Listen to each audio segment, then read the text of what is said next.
masih ada ingin tanyakan, mungkin suatu permasalahan yang kayak seperti tadi, yang kayak di luar kita angkat di sini, kita coba cari apa ya, semacam apa yang terjadi di situ. Betul. Ada yang mungkin dari pihak laki-laki mungkin mau curhat tentang wanita, silahkan. Yang ya silakan ya, Fitri. Dan perkenalkan dulu. Ya, apa? Bismillahirrahmanirrahim. Assalamualaikum warahmatullahi wabarakatuh. Waalaikumsalam warahmatullahi wabarakatuh. Perkenalkan, nama saya Safitri, mahasiswi dari Amika Populer Sopeng. Ingin saya tanyakan yaitu kan di era sekarang kan kebanyakan yang kekerasan seksual, terus apalagi terjadi juga kepada anak-anak di bawah umur gitu. Menurut Anda, apa sih penyebab misalnya terjadi kekerasan seksual kepada anak di bawah umur itu? Terus caranya supaya Antisipasi. bagaimana menurut Anda? Jadi pertanyaan itu mengangkat dari kekerasan perempuan, mungkin dari pelecehan seksual, karena yang saya baca tadi malam itu dari Komnas Perempuan sendiri telah di tahun 2019 indeksnya itu meningkat dari tahun 2018. Di tahun 2019 itu kira-kira terjadi data yang telah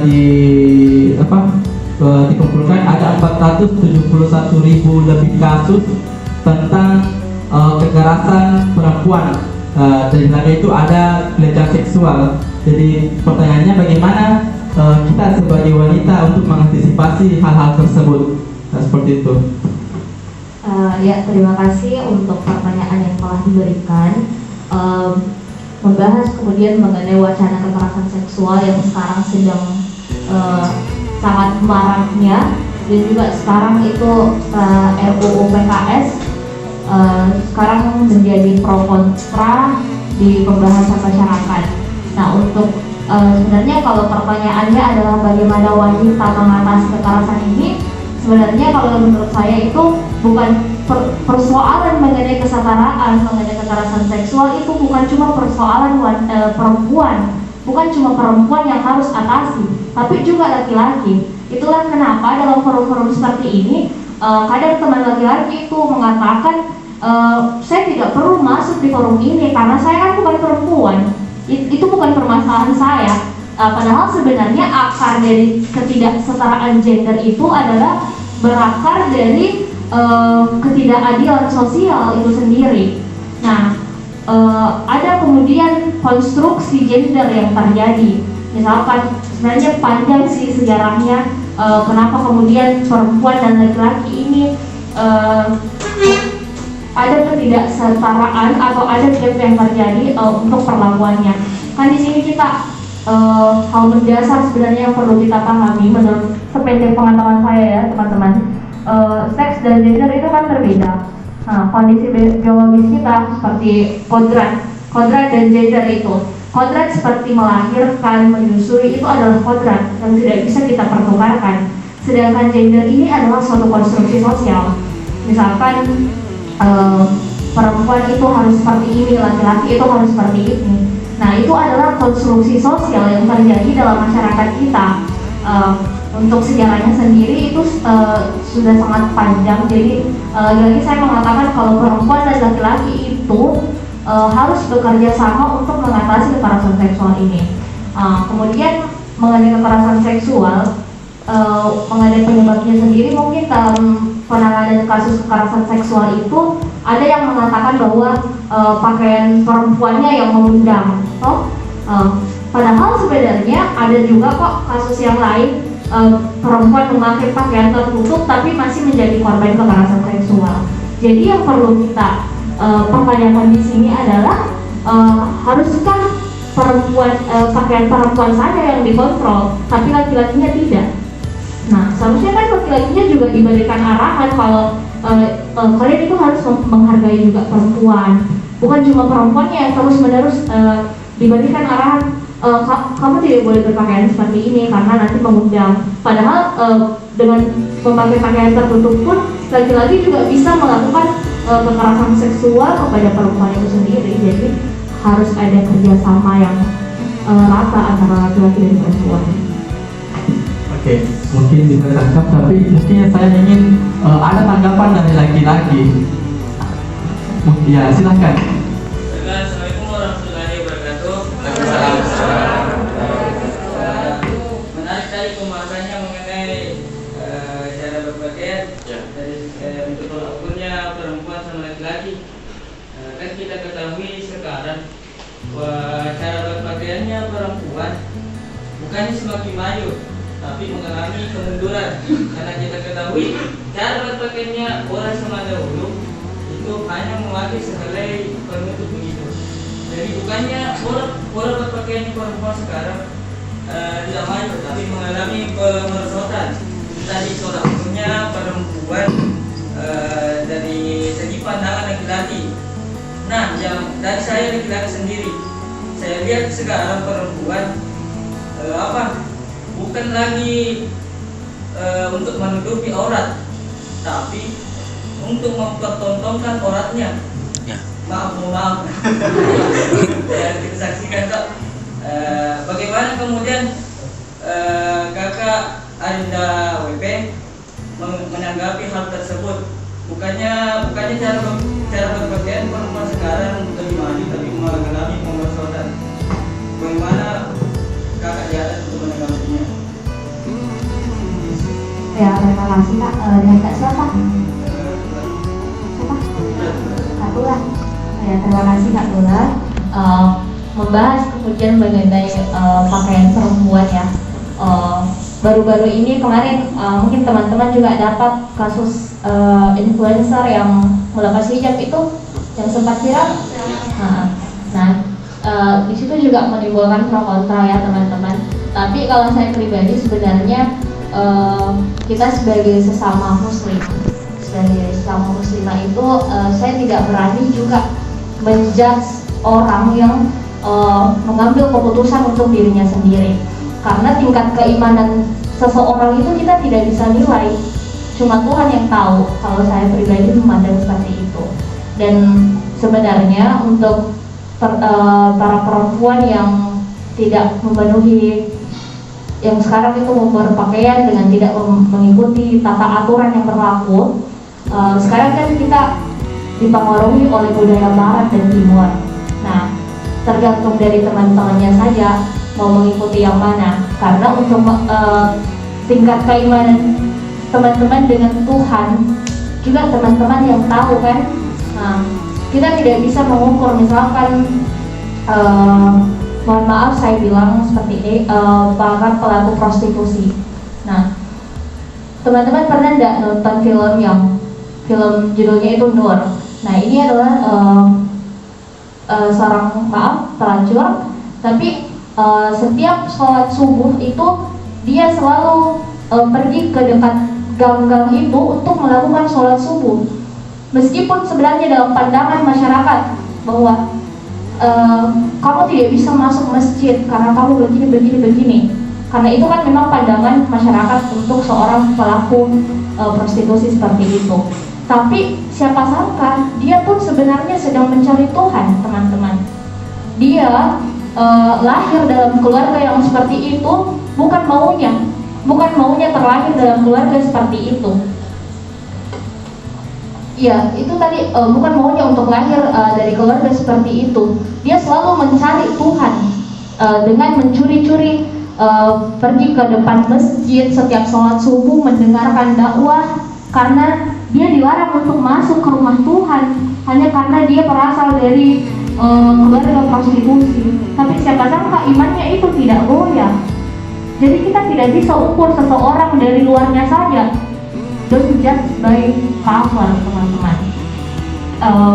Karena mohon maaf lagi saya bilang banyak kok pelaku kekerasan seksual seperti ulama. Jadi kita tidak bisa nilai tingkat keimanannya seseorang hanya dari pakaiannya saja. Dan untuk mengikuti itu tergantung dari kebebasan pribadi, kebebasan personalnya untuk bagaimana menemukan hidayah kita masing-masing. Mungkin ada yang bisa dipetik kita di sini, itu tentang dalam hal berpakaian kita tidak boleh menilai dari luarnya saja, karena itu tergantung dari si pelaku ini antara wanita dan laki-laki ini, bagaimana imannya, bagaimana hubungannya dengan Tuhan. Karena kita tidak bisa pungkiri bahwa seperti tadi contoh kayak pelaku PSK pasti ada rahasia antara dia dan Tuhan, mungkin seperti itu. Tapi mungkin kita bisa persilakan Ibu untuk memberi tanggapan. Saya tambah sedikit, karena di sini saya paling tua ya. Kalau dari Savitri tadi masalah pelecehan seksual, saya yakin pelecehan seksual itu terjadi pertama memang karena ada niat, kedua karena ada kesempatan, ya. Dan paling banyak terjadi karena kesempatan. Sebenarnya si pelaku tidak ingin, tetapi karena ada peluang dilakukan, ya. Jadi adik-adik perempuan bagaimana supaya tidak menciptakan kesempatan itu, ya, dikaitkan dengan cara berpakaian yang adik kemukakan tadi, ya. Ketika kita berpakaian, mohon maaf ya, tidak pakai hijab, tidak pakai jilbab, baju pas di badan sesuai dengan kulit, celana pendek misalnya, siapa kalau kita berbicara secara ini ya, laki-laki ya, kalau sebagai laki-laki siapa yang tidak mengundang, ya, kecuali kalau laki-laki yang betul-betul kuat imannya. Mungkin yang pertama adalah apa namanya, kalau pandangan pertamanya rezeki katanya ya, kalau pandangan kedua sudah dosa. Saya lupa apa itu. Seperti katanya kalau pertama melihat yang seksi-seksi itu masih rezekinya, tapi kalau yang sudah kedua kali menatap sudah dosa. Tapi kalau orang yang tidak kuat imannya pasti akan menatap ke situ. Coba adik-adik duduk deh di keramaian, coba duduk, bandingkan ketika ada wanita yang lewat dengan pakaian yang seperti istri-istri Rasulullah yang mereka bercadar. Mereka lewat begitu saja, laki-laki tetap ngobrol. Tapi coba ketika ada yang cheerleader basket lewat dari sana sampai sana, 7 orang laki-laki pasti matanya begini semua sampai dia hilang, ya, betul tidak? Nah, yang laki-laki jawab dulu. Betul. Berarti normal. Kalau tidak betul berarti kita pertanyakan dulu ke laki-lakiannya, ya. Itu normal, ya. Jadi adik-adik perempuan saya kira begini. Tema kita hari ini momen yang hangat. Bagaimana kita mengajak teman-teman kita untuk saling menjaga kehormatan. Perempuan yang di Indonesia khususnya sudah menjadi menteri. Contohnya Ibu Risma, Ibu Suci, dan Menteri Luar Negeri kita Ibu Retno. Di sini kalian bisa tarik tolak ukur bahwa perempuan pada dasarnya sama seperti laki-laki. Yang kemudian perempuan selalu diperintah, berada di bawah. Nah, jadi di sini perempuan harus posisikan diri kita bahwasanya perempuan itu juga bisa jadi seperti laki-laki. Mungkin itu yang saya sampaikan. Jadi kita kembali lagi tentang di mana letak kodrat dari perempuan itu, begitu ya, tentang kodrat perempuan. Bagaimana tanggapan sendiri tentang kodratnya perempuan? Ya, terima kasih. Membahas mengenai kodrat perempuan. Tadi kan sebelumnya saya sudah bahas bahwa kodrat itu adalah hal yang tidak bisa kita pertukarkan dengan laki-laki. Laki-laki tidak punya. Nah, dasarnya pembahasan kita di sini adalah apa sih sebenarnya tujuan perempuan itu diciptakan. Nah, hakikat penciptaan perempuan itu adalah sama dengan hakikat penciptaan manusia. Tapi perempuan punya hakikat khusus. Nah, perempuan itu punya fitrah sebagai perempuan. Nah, apa fitrahnya? Perempuan difitrahkan untuk melahirkan generasi cerdas. Perempuan ditakdirkan untuk menjadi pintu peradaban. Jadi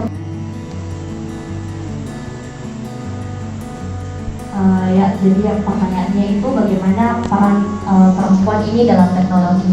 Nah, sekarang kan kita hidup di zaman digital. Jadi untuk minimal kalau kita tidak punya disiplin ilmu atau basic keilmuan, tak itu bukan dari teknologi, ya minimal kita berperan bagaimana kita bijak dalam menggunakan sosial media tak semua. Bagaimana kita kalau sekarang kan kita dibatasi untuk bertemu langsung, jadi bagaimana kita menggunakan sosial media itu untuk mewacanakan, mengkampanyekan hal-hal yang perlu dikampanyekan, hal-hal yang menghimbau kepada teman-teman bahwa ini adalah hal yang perlu kita lakukan untuk menghindari kasus kekerasan seksual misalnya, seperti itu. Mungkin saya kasih. Terima kasih atas jawabannya. Mungkin Hilda bisa menunjukkan pertanyaan selanjutnya. Tinggal dipilih saja yang mana bisa dijawab.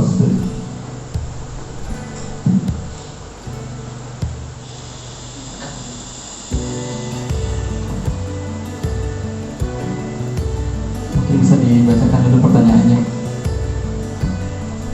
Pertanyaannya, salah nggak sih kalau wanita terlalu posesif? Salah nggak teman-teman? Enggak. Sebenarnya kalau mengenai posesif itu, kalau ini dibahas dalam ranah pacaran, saya sebenarnya tidak mewajarkan karena kan setiap individu itu punya kebebasannya masing-masing, kebebasannya untuk bertindak. Jadi kita sebagai individu lain dalam kehidupannya, kita tidak punya hak untuk mengatur karena kita belum ada aturan yang mengikat kita berdua. Kita belum menikah, teman-teman. Jadi kita tidak punya hak penuh untuk mengatur apa saja yang perlu dilakukan oleh individu tersebut. Nah, mengenai sifat posesif seorang wanita, sebenarnya mungkin bisa dibedakan antara posesif dengan sifat feminimnya wanita itu, karena perempuan kan identik memang dengan kelembutannya, dengan rasa perhatiannya.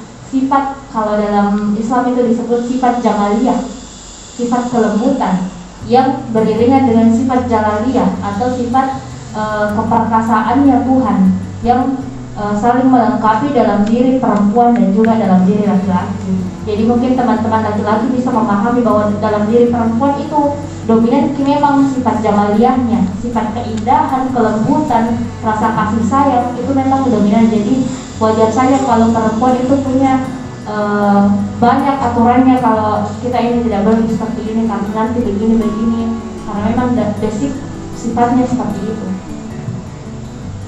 Bisa pertanyaan selanjutnya.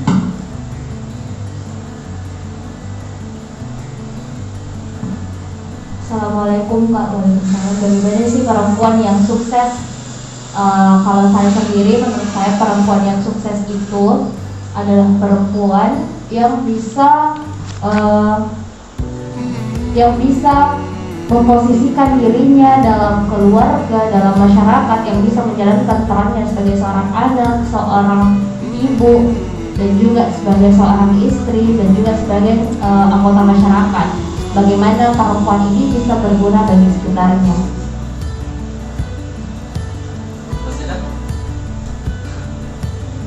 Ya, seperti itu saja. Terakhir, sebagai closing statement dari, mungkin terlebih dahulu dari narasumber, closing statement dari tema kita hari ini yaitu Woman and Honor sebagai penutup.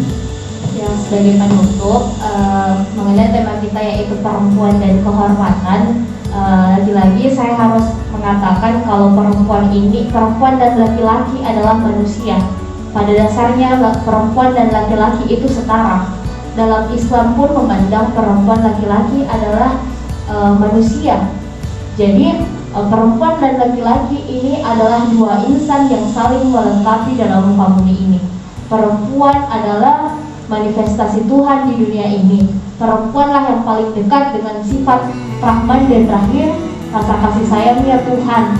Jadi perempuan adalah sosok mulia di muka bumi ini. Jadi teman-teman, siapapun dari teman-teman yang merasa bahwa merasa tertindas dalam lingkup bermasyarakat, dalam kehidupan bermasyarakat, teman-teman silahkan bersuara. Ketika teman-teman mendapati kasus kekerasan seksual, teman-teman mungkin dilecehkan, teman-teman bisa melapor ke komunitas. Banyak kok sekarang komunitas yang bergerak dalam menangani kasus-kasus pernikahan usia anak, kasus kekerasan seksual. Semua itu punya call center. Nah, kalau di Sopeng ini mungkin yang paling dekat adalah Dinas Pemberdayaan Perempuan, forum anak juga ada juga forum genre. Teman-teman bisa melapor ke sana. Di sana juga disediakan layanan pendidikannya kalau teman-teman mau belajar banyak tentang hal tersebut. Jadi lagi-lagi saya harus mengatakan kalau teman-teman ini jangan takut bersuara. Jangan takut bersuara untuk segala ketidakadilan yang terjadi terhadap diri perempuan. Karena pada dasarnya segala ketidakadilan itu ada dalam diri perempuan. Jadi perempuan ini silakan berhati-hati dan juga silakan kritis melihat segala permasalahan yang hadir dalam lingkup masyarakat kita sekarang yang semakin kejam. Terima kasih. Itu tadi closing statement dari narasumber kita. Berikan tepuk tangan terlebih dahulu. Selanjutnya closing statement dari ibu kita, Ibu Ade Suryati, selaku Kepala Nabi Akademik. Dan terima kasih. Closing statement saya hari ini untuk adik-adik perempuan dan adik-adik mahasiswa laki-laki yang punya saudara keluarga perempuan. Jadikanlah perempuan-perempuan ini adalah perempuan terhormat, perempuan yang mulia. Tempatkanlah diri kita perempuan sebagai perempuan yang terhormat dengan menjaga institusi kita, mulai dari perkataan, perilaku, cara berpakaian, cara berorganisasi dan semuanya. Saya ingin adik-adik semua menjadi pemimpin bangsa minimal di Kabupaten Sopeng dulu, menjadi pelaku-pelaku entrepreneur di Kabupaten Sopeng yang tetap menjaga kehormatannya, walaupun dia di luar, di dalam rumah, kita tetap menjaga kemuliaan kita sebagai perempuan. Ya, ketika sebuah keluarga, sebuah bangsa mempunyai perempuan yang tangguh, jangan ragukan bangsa itu. Siapa itu? Indonesia. Ya, insya Allah. Silakan Pak dulu. Nah, terakhir closing statement versi saya, wanita itu mampu, wanita itu bisa bergerak tanpa ada halangan. Kalau saya pesanku untuk teman-teman laki-laki, silahkan jaga wanita yang ada di sekitar kita, ingatkan apa yang perlu diingatkan. Begitupun wanita, pertahankan koridor Anda sebagai wanita. Anda bisa melakukan apapun pekerjaan yang mungkin laki-laki bisa, perempuan juga bisa. Yakin dan percaya jika kita mampu memang berusaha, kita pasti bisa melakukan hal itu. Jangan patah semangat, tetap jaga kehormatan yang ada dalam dirinya. Mungkin seperti itu dari saya. Selanjutnya kita mungkin